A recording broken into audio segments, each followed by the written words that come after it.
Bilang pasasalamat sa kanilang sakripisyo para sa ating bansa, binisita ng reigning binibining Pilipinas Beauty Queens ang mga sugatang sundalo mula sa Marawi. Yan ang report ni Aubrey Carampel. Napaiyak si 2017 Miss Universe Philippines Rachel Peters nang dumalaw sa mga sugatang sundalo sa AFP Medical Center. Nagikot ang Binibining Pilipinas Beauty Queens na sina Binibining Pilipinas International Mariel De Leon, Binibining Pilipinas Intercontinental Catarina Rodriguez, Binibining Pilipinas Supranational Chanel Olive Thomas, Binibining Pilipinas Grand International Elizabeth Clancy at Binibining Pilipinas Globe Nelda Ibe. Kasama si Binibining Pilipinas Charities Incorporated Chair Stella Marquez Araneta sa ospital para dalawin ang ating mga kawal at magbigay suporta at mga ngiti sa kanila.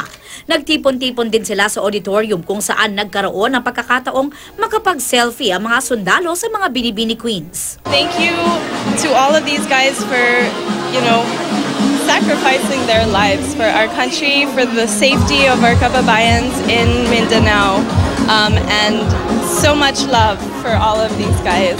It's incredibly inspiring and at the same time heart-wrenching just to see what these soldiers have been through just fighting for our country and for all of us. Malaking bagay daw para sa mga sundalo ang pagbisitang ito ng mga beauty queens, lalo na para kay Sergeant Sandy Benitez ng Philippine Marines na natamaan ng paa ng shrapnel sa gitna ng pakikipaglaban sa mga Maute group sa Marawi. Tumaas yung moral namin kasi binisita nila kami.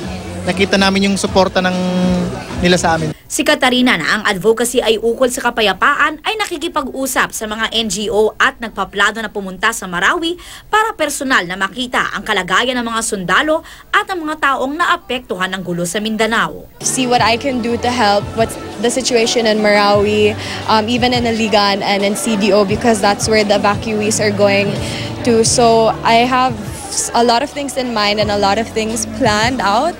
It's just a matter of time. Aubrey Carampel, Nakatutok, 24 Oras.